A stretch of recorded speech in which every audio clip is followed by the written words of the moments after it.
This is saffron, and just 1 pound of it can cost you $5,000. It's easily the world's most expensive spice. The next most expensive spice? Vanilla at about $600 a pound. So what makes saffron so wildly expensive?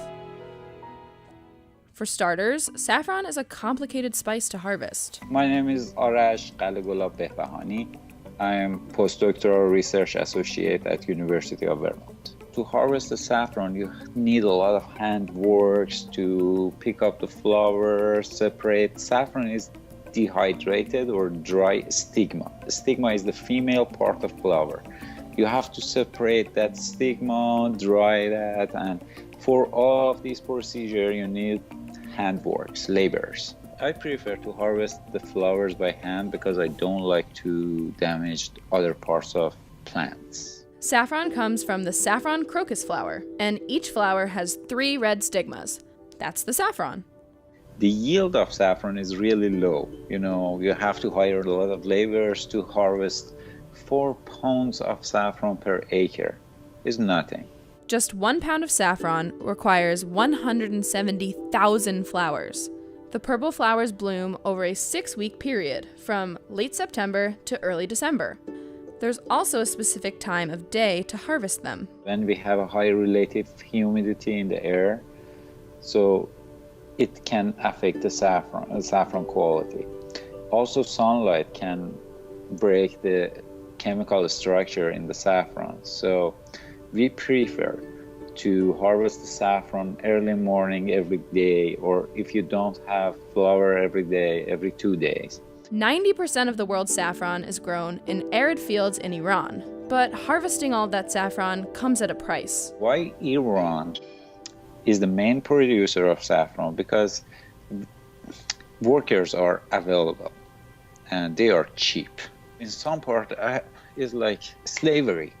Their behavior with labor. I hate that, I should say. Based on my experience, they usually workers came to the farm in Iran around 5, 6 a.m. and they left around 4 p.m. Most saffron harvesters are women, getting paid a maximum of $5 a day. Saffron is not only grown in Iran. It's grown in Morocco, Spain, Italy, the Netherlands, Afghanistan, India, and even in the United States. Why the US? Though many Americans have never eaten saffron, the US imported 25 tons in 2013 and 46 tons in 2016. I knew that saffron has a good resistance to the cold weather. If you cover Vermont state with a layer of plastic, you will have the same situation that we have in Iran. What's so great about saffron?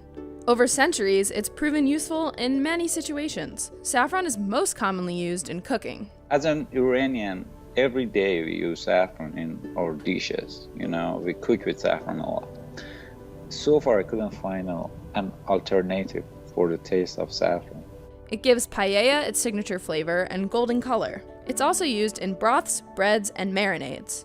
When saffron is broken down, it creates a golden dye.